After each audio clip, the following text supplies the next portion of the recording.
Kann jemand das lesen? Und die Pharisäer und Sadduzäer traten herzu, versuchten ihn und verlangten, dass er ihnen ein Zeichen aus dem Himmel zeigen möge. Er aber antwortete und sprach zu ihnen: Am Abend, sagt ihr, es wird schön, denn der Himmel ist rot. Und am Morgen, heute kommt ein Ungewitter, denn der Himmel ist rot und trübe. Ihr Heuchler, das Aussehen des Himmels versteht ihr zu beurteilen, die Zeichen der Zeit aber nicht. Amen. Thank you, brother. So, Deutsch. So, wer sieht, dass Jesus wieder mit diesen Pharisäern zu tun hat. Eins möchte ich klarstellen, wie oder wer die Pharisäer sind. Wer schaut die an immer als die böse Gegner von Jesus?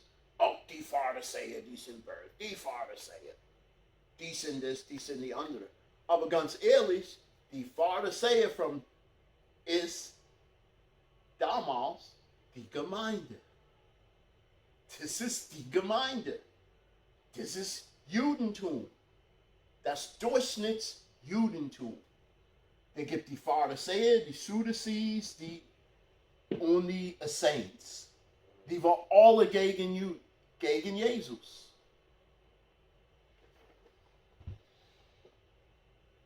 Was ich auch betonen möchte, und jetzt sind meine Notizen nutzlos. Die Pharisäer waren nicht böse oder durch Absicht. Die waren nicht gegen Jesus, weil die war mit Absicht. Die Pharisäer waren felsenfest überzeugt, dass die in Recht sind.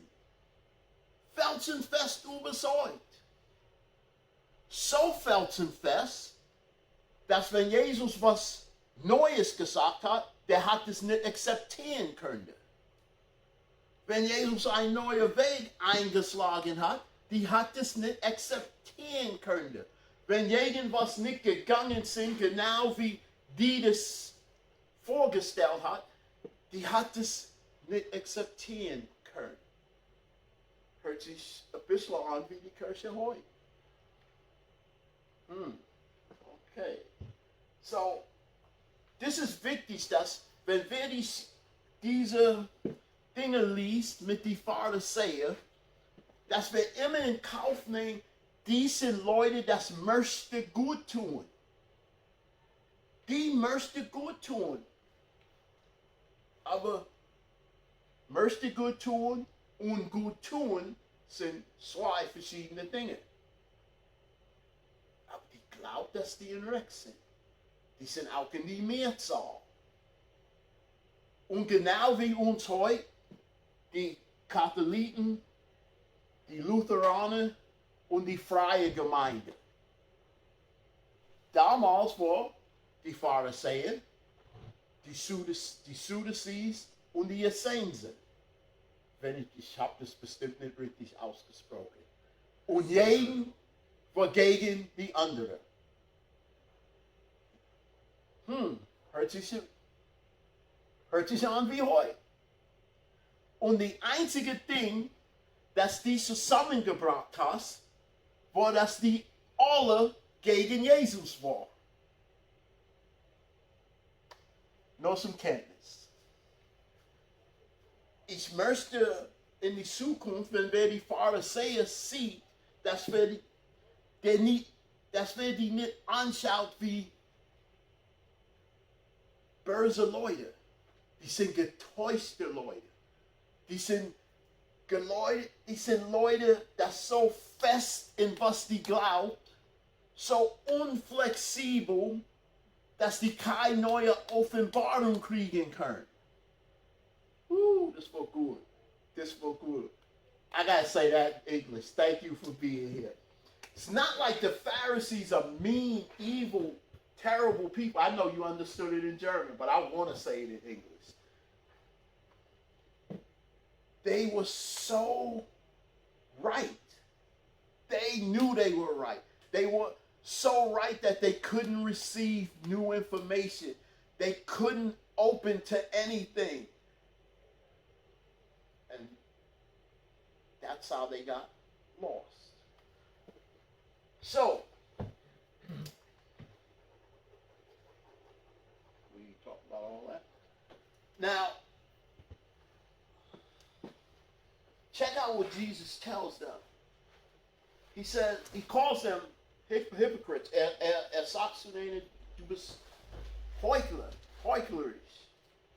Du kannst das Wetter heraussagen, aber du siehst nicht, was dich geht. You don't.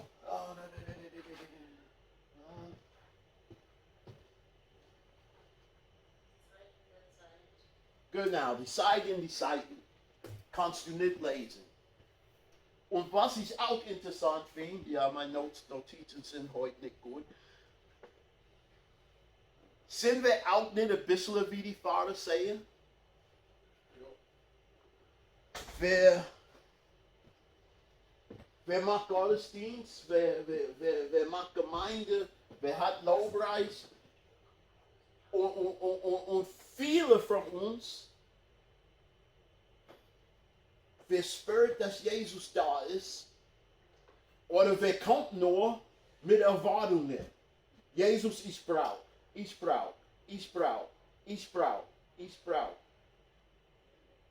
Wer sucht auch ein Zeichen? Wie oft warst du irgendwo, Konferenz, Gemeinde, die Heilige Geist fängt an zu fließen, das merkst du, das spürst du. Und jeden Raum spürst es. Und das erste Ding, das wir machen, ist mit unseren Wünschen zum Altar gehen. Mit unseren Wünschen zum Pastor gehen, sagt Peter für mich. Jesus ist da und sucht wir auch ein Zeichen. So, wir sind nicht immer so anders wie die Pharisäer. Und nicht, dass wir so böse sind. Die Pharisäer sind diejenigen, das nicht so böse, wie wir immer behaupten. So, Jesus sagt, so klug wie du bist, du kannst die Wetter voraussagen. Das ist keine große Kunst. Auch nicht, weil die hat nicht die Wetterkanal oder irgendwas oder Nachrichten. Das war eine jedermanns Kenntnis zu schätzen, was das Wetter wird. Das braucht wir nicht und das hat wir nicht. Ich habe CNN oder die Wetterkanal, wenn ich das möchte. Aber die hat sehen muss durch die Himmel und bla bla bla. Er sagt, das kannst du lesen. Aber die Zeiten, die Dinge, das vor dir geschieht, bist du blind. Überleg, die größten Erlebnisse in allen Zeiten offenbart sich vor die Augen der Pharisäer. Und das schnallt es nicht. Das schnallt es nicht. Weil die Zeichen, die Zeit nicht lesen können.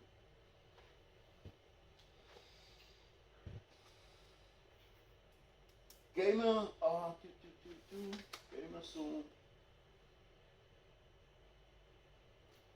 Ja. Nächste Schriftstelle.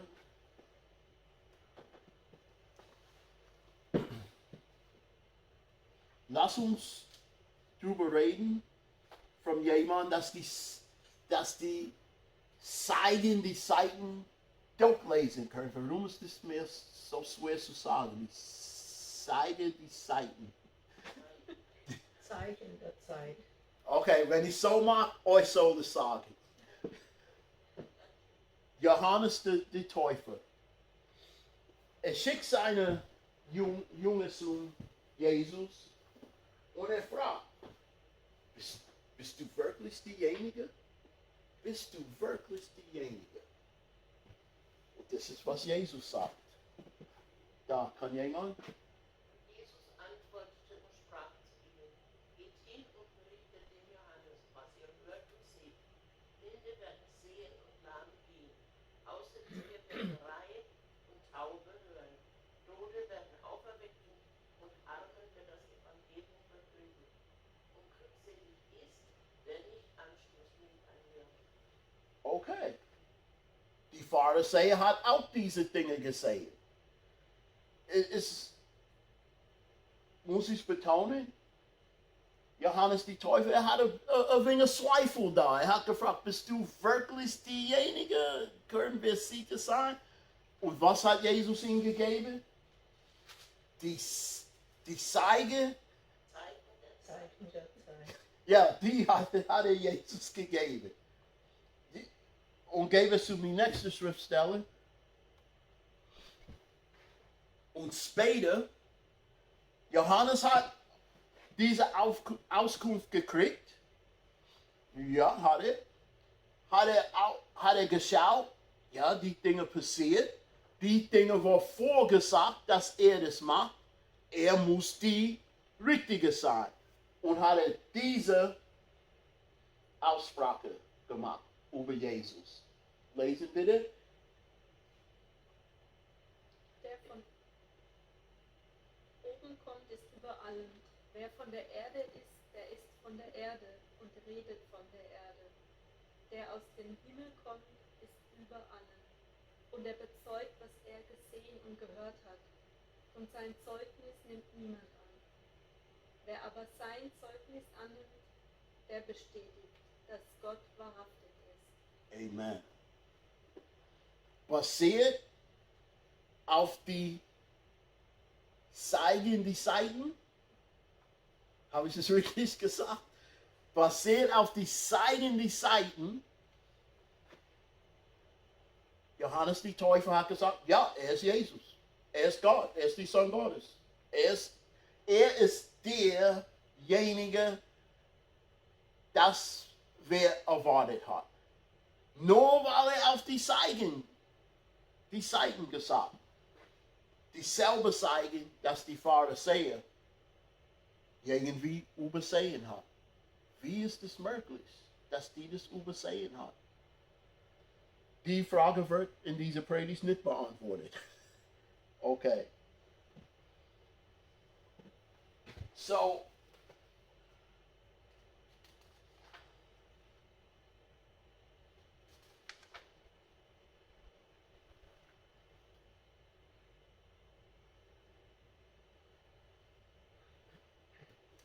diese Einstellung, diese ich suche eine Zeichen-Ding von Jesus.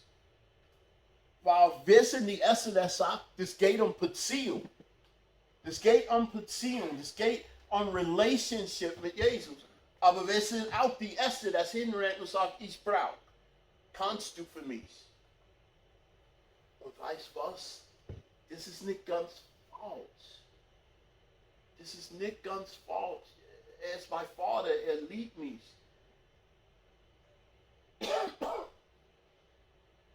Aber muss wir immer, wie die Pharisäer, ein Zeichen suchen? Können wir nicht einfach Beziehung haben? Und muss auch in Kauf nehmen, Jesus ist gekommen und von was hat er laufen geredet? Ja, die Königreich Gottes. Die Königreich, die Königreich, die Königreich. Er hat über das geredet, mehr als Liebe. Das bedeutet was. So, wenn ich ein Zeichen sei, ich kümmere mich nur auf meine Königreich.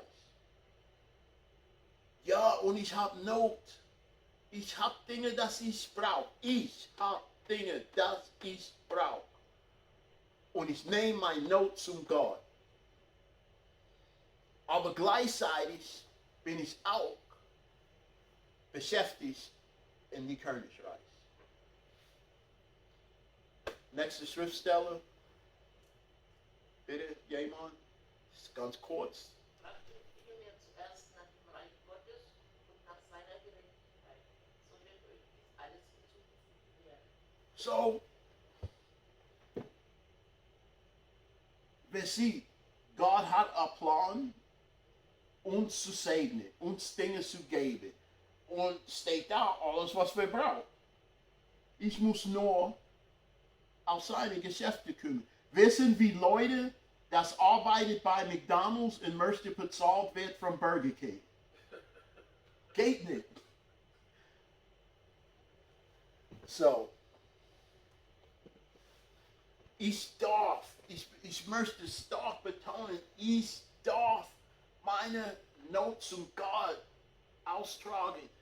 Das sind manche Dinge und oft Herzensangelegenheiten, wo ich Heilung brauche, wo ich Klarheit brauche.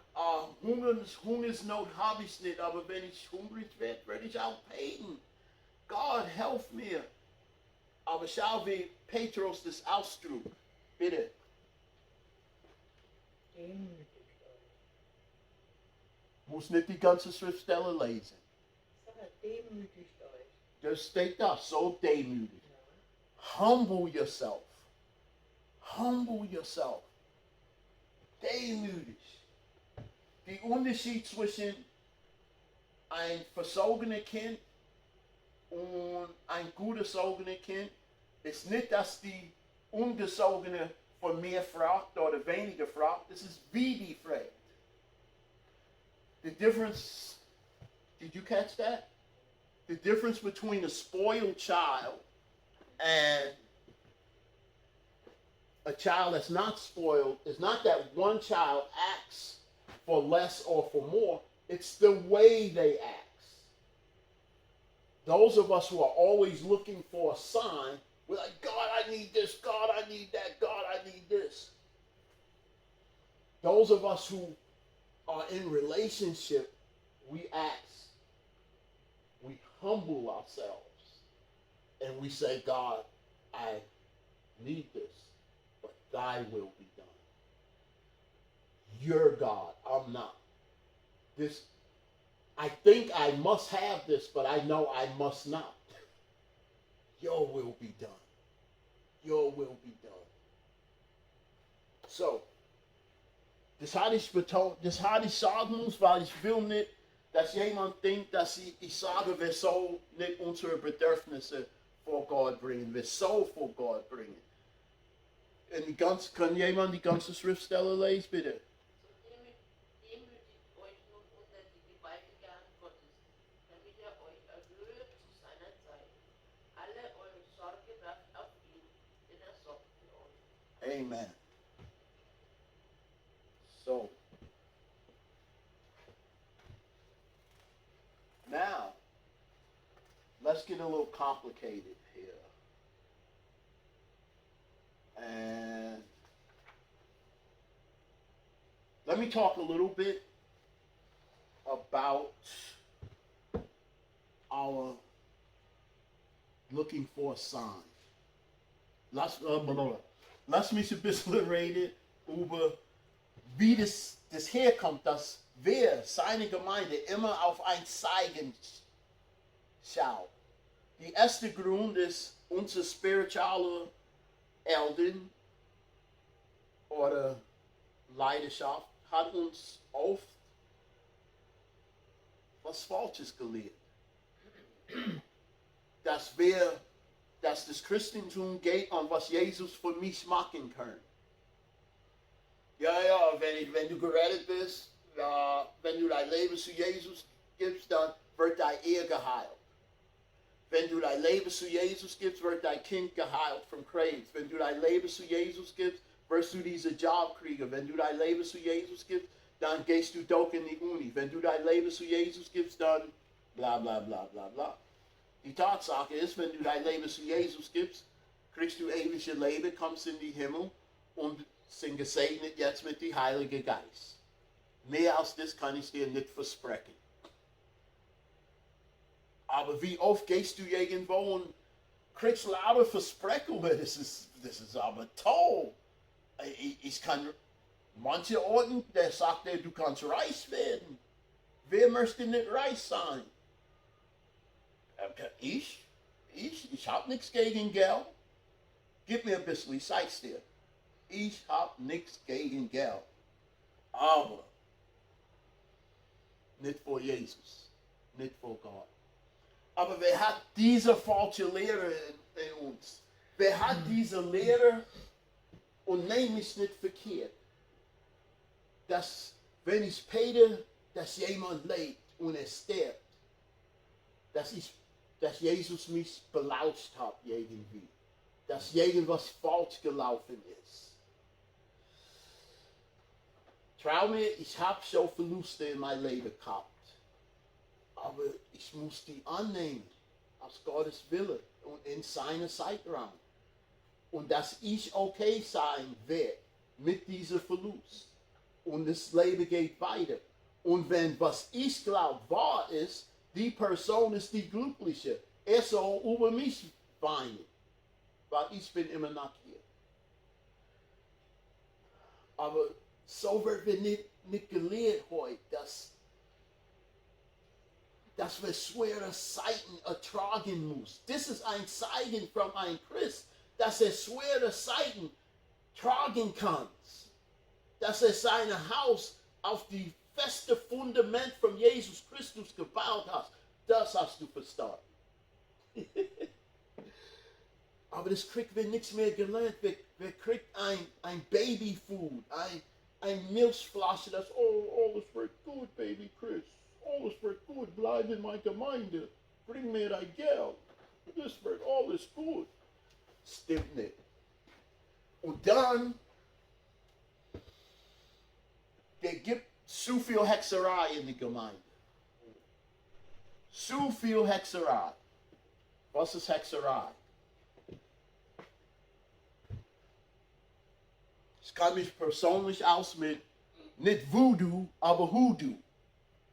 Hoodoo ist amerikanische Voodoo. Es geht so. Ich gehe zu den Hoodoo-Meister und ich nehme ihm ein Geschenk und sage, was mein Wunsch ist. Ich möchte diese schöne Frau dahinter heiraten. Die ganz hinter. Er nimmt mein Geschenk an, er tut seine Übel und es könnte wahr werden. Weil der Teufel hat auch gemacht. Das ist die zweite.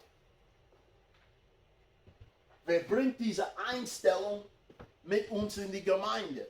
Weil das ist schon in uns, bis mein Ohr, zweimal mehr Ohr, Großmutter. Diese, bei mir Hoodoo, Voodoo, bei euch Hexerei und andere Sachen. Das, ich bring dir was, ich sag die Zauberwort und dann krieg ich das. Diese Mentalität muss wir verlieren. Das ist Hexerei in die Gemeinde.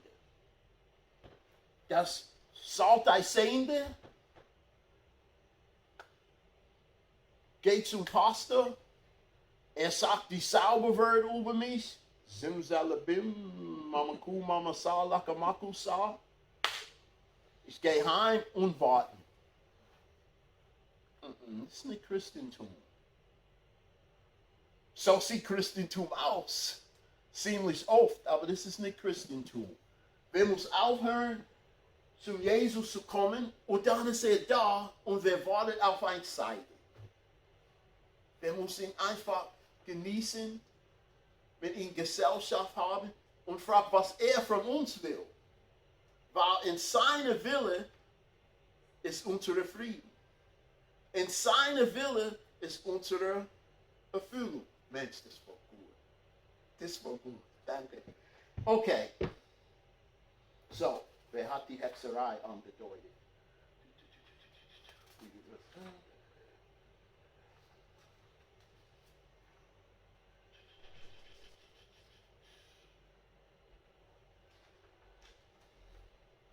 Okay.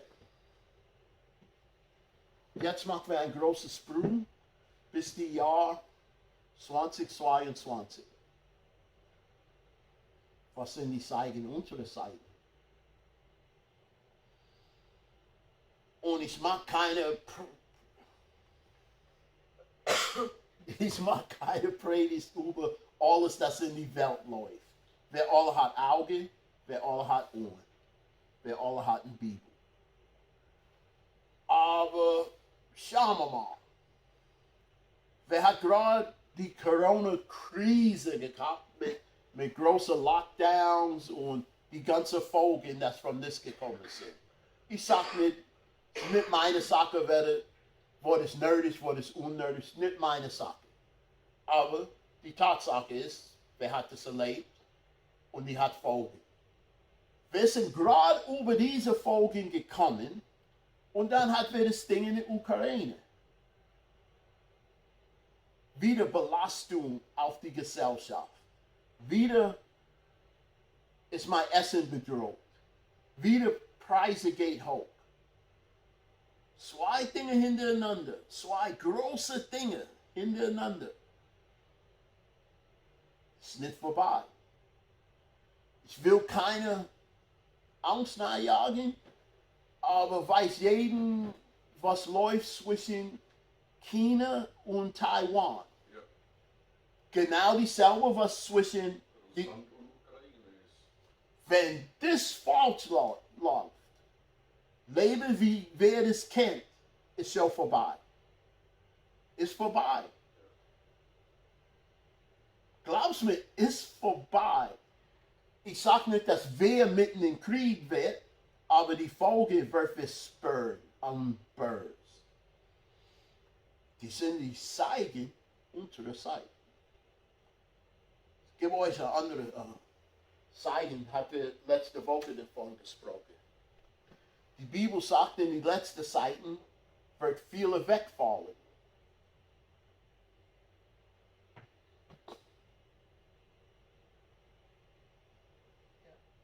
Nicht nur hier.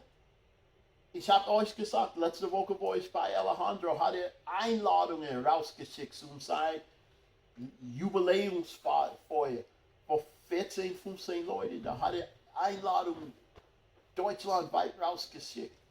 Ich habe gesehen, wie die Stühle alles ist platziert im Freedom Worship Center, dass viel weniger Leute da sind. Ich weiß von meinen anderen Kontakten, dass die auch dieses Problem hat. Leute fällt weg. Das ist ein Zeichen. Wir sollen die Zeichen ernsthaft lesen und annehmen.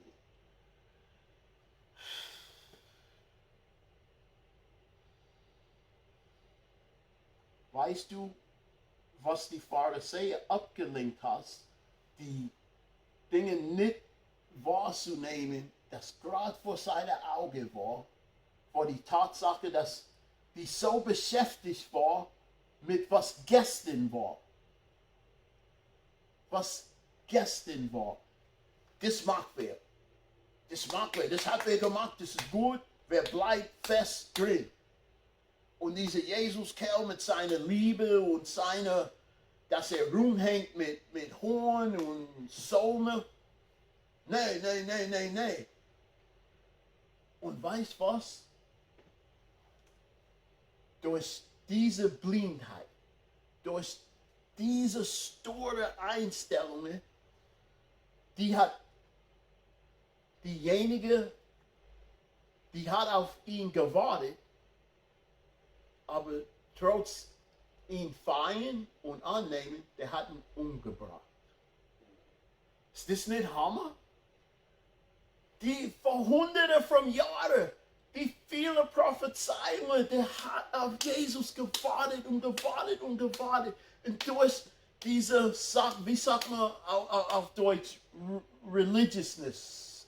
Religiosität. Ja, durch diese feste, hartherzige Einstellung, die hat ihn umgebracht.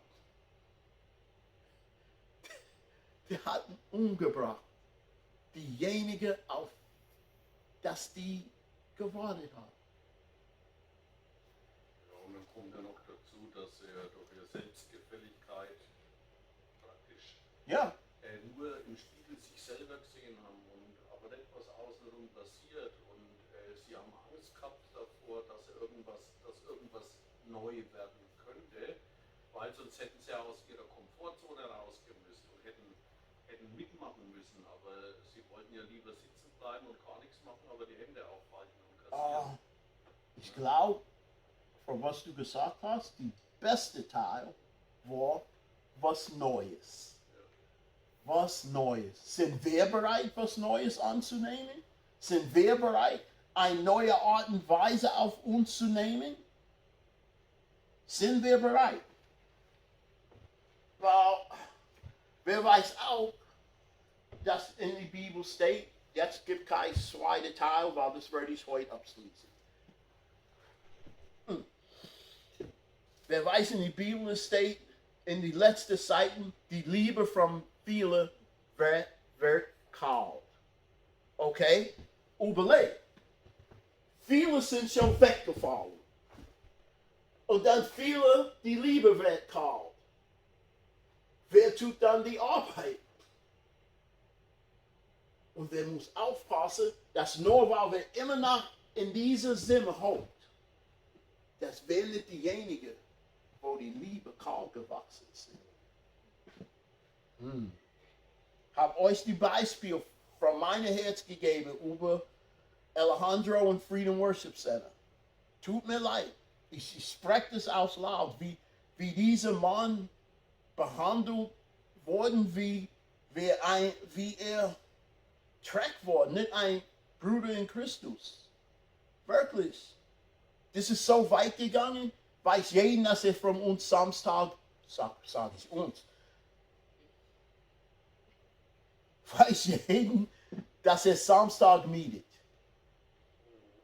Die Hauptgemeinde hat eine Veranstaltung Samstag, denkt nicht einmal an ihn, dass der ihm vorher mindestens ein E-Mail schickt. So behandelt man seinen Bruder? Really? Pass auf. Ich rede auch mit mir, dass meine Liebe nicht kaum wächst. Weil irgendwie ich denke, dass das immer noch Liebe ist. Aber das Wort sagt, es ist jetzt kalt geworden. Kalt geworden.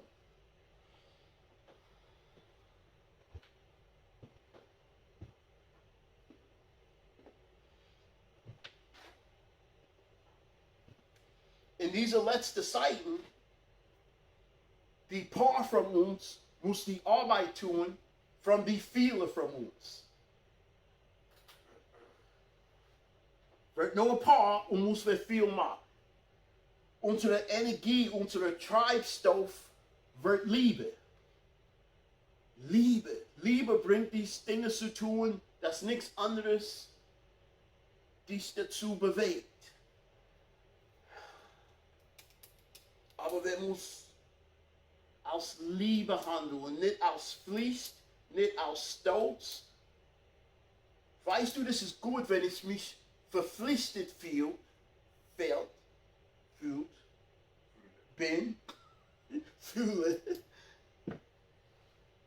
zu evangelieren. Das ist wunderbar. Aber wenn die Liebe fehlt, kriege ich keine Ergebnisse. Wenn die Liebe fehlt, ich kann versuchen,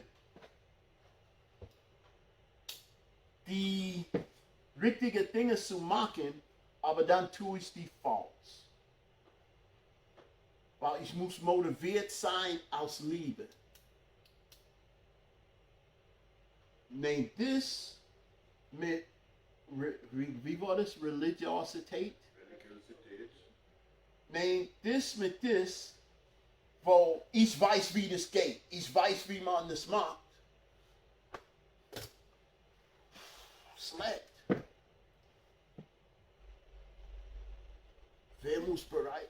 Wer wird in eine Zeit kommen, wo vielleicht das wird die 2, 4, 5, 6, 7 von uns, das wird dann eine große Gemeinde. Die Zeit kann kommen. Und Leute sagen, was, du hast 8 Leute? Wow. Und habe ich immer gesagt, und nicht wirklich gemeint, aber jetzt meine ich es in ernst, liebe die richtige 5, wie die falsche 5 sind. Jetzt meine ich das ernst. Das Liebe und die Fähigkeit, die Seiten zu lesen. Wer kommt in eine Zeit, wo Straßenprediger sind nicht sehr erfolgreich. Du kannst auf die Straße schreien, wie du möchtest. Das wirst du wenig Erfolg kriegen. Wir sind in einer Zeit, wo du musst deinen Nachbar ansprechen. Du musst deinen Nächsten ansprechen. Du musst deine Arbeitskollegen ansprechen. Das ist gefährlich. Kriegst du angespuckt. Kriegst du ausgegrenzt. Niemand möchte ausgegrenzt. Ach, du bist einer von denen, geh weg. Weil wegen die vielen Dinge, das in die Gemeinde gekommen sind, das nicht in die Gemeinde gehört, wir sind gehasst. Zum Beispiel, du bist Christ, ja, du bist gegen Schwule. Nee, bin ich nicht. Ich bin gegen Sünde. Ich bin gegen Schwule, ich bin gegen Lügner, ich bin gegen Diebe, ich bin gegen viele Dinge. Dinge, aber nicht die Leute. Ah, du bist Christ, du bist pro-Trump. Nee, bin ich nicht. Ich bin nicht pro-Trump, ich bin nicht contra Trump. Trump ist mir pipifax egal. Ich gehöre zu Jesus. Jesus ist mein Präsident. Aber die viele Dinge hat sich in die Gemeinde neigeschlichen. Und dann hat wir die Gemeinde selbst hat die Dinge neigelassen. Und die angenommen, wie der zum guten Botschaft kriegt, das gehört nicht dazu.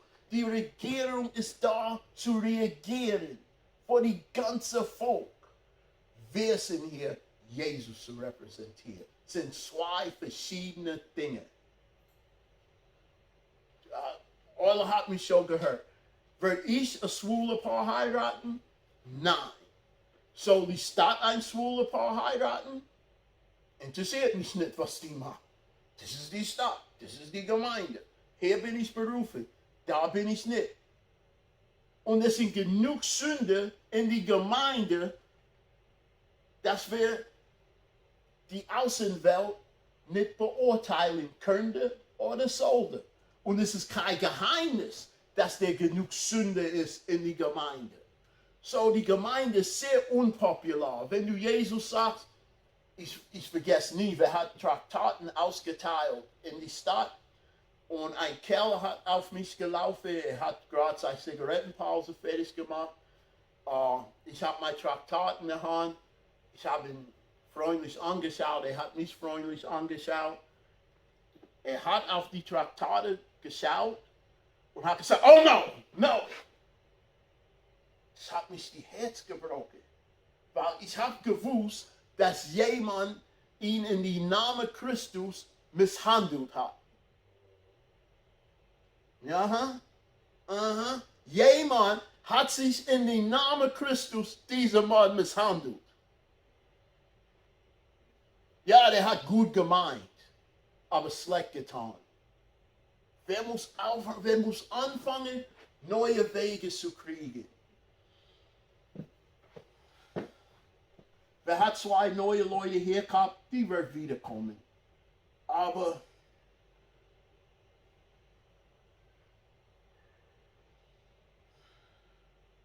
wer hat die nicht richtig geliebt? Statt, die hat mal kommen, mal nicht kommen. Du hast gesehen, dass die Wille da war, zu kommen. Das hat wer pflegen muss. Das hat wer immer sehen muss. Diese Wille, dass die gehabt hast. Und wenn die gefehlt hast, einfach sagen, wer hat dich vermisst? Wer hat für dich gebetet? Ist alles okay? Ja, gut. Dann hoffentlich nächste Woche. Ich frage keinen, wo er war. Das geht mir nichts an, wo du warst. Ich bin nicht deine Mutter, ich bin nicht dein Vater, ich bin nicht einmal dein Onkel, wo du warst.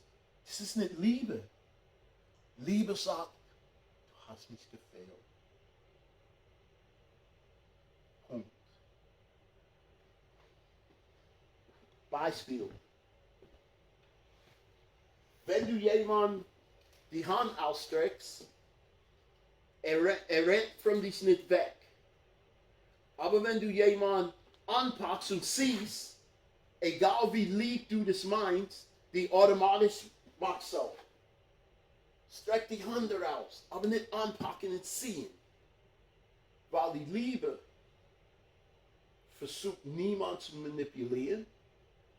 Die Liebe nimmt niemand sein freier Wille weg. Jesus gibt uns jede freie Wille. Ich kann jeden Sonntag entscheiden, ich komme nicht. Ich habe satt. Fertig.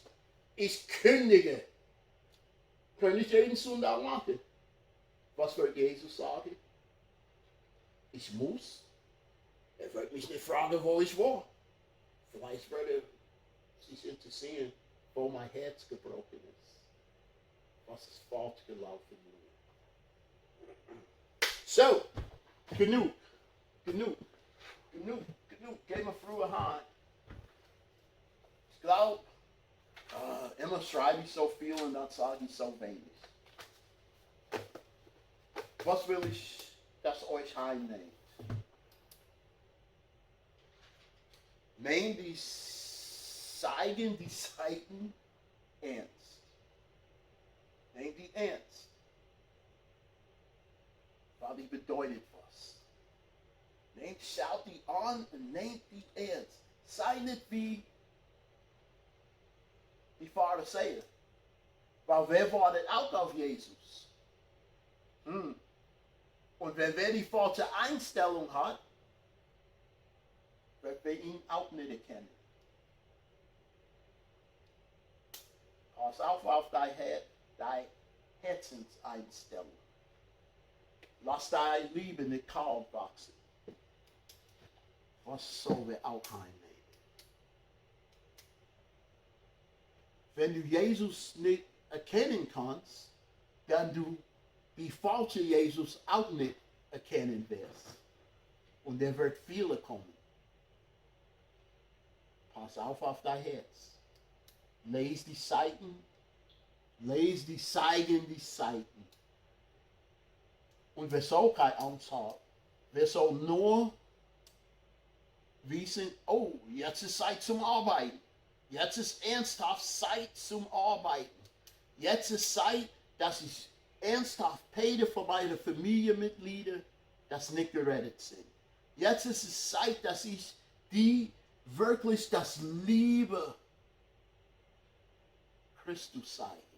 Wie hat Jesus uns gezogen? Durch Liebe. Durch Liebe. Nicht durch Gesetzlichkeit, nicht durch du böse Buh. Durch Liebe. Und genauso wir andere sehen. Durch Liebe. Das ist so, wenn wir ins Zimmer kommt, die so, das ist was Neues hier, das ist was Spezielles hier. Wow. Die so zu dir angezogen fühlen. Und nicht andere Christen. Weil wenn andere Christen sich angezogen zu dir fühlen, du stinkst. Die Welt soll zu dich angezogen fühlen. Die Welt sagt, irgendwas ist cool mit diesem Kerl. Irgendwas ist ganz, ganz super mit meinen Nachbarn. Die Welt. Ich freue mich, dass die jungen Leute im Fitnesscenter mich machen. Das ist so eine Freude. Wow, da ist irgendwas an mich, das anziehend ist. Und kriege ich jeden 2 Monate einen neuen Kumpel im Fitnesscenter. Junge Männer von 25, 30. Ja, dass ich dir herbringen kann, ist mein Ziel. Aber ja, lass uns unsere Liebe nicht kaum wachsen. Jetzt macht es zu. Eine Bibelstelle hat mir heute an den Kopf gekommen. Habe ich sie nicht nachgeschaut. Ist in Isaiah. Und ich glaube, das steht, hast du nicht gewusst, hast du nicht gespürt, dass Gott bereit ist, ein neues Ding zu machen. Lass uns das neue Ding sein. Basiert auf die Ende, wie die Zeit sich endet. Siehe, ich schaffe ein neues, seht ihr es nicht, es steht schon da. Meinst du das? Ja, glaube ich, ja. So lass uns diese neue Ding sein. Danke, Kevin. Immer neu, immer neu, immer neu, immer mehr Liebe, immer besser, immer besser. So, ich glaube, ich habe mich schon 7-mal wiederholt. Das ist laut für heute.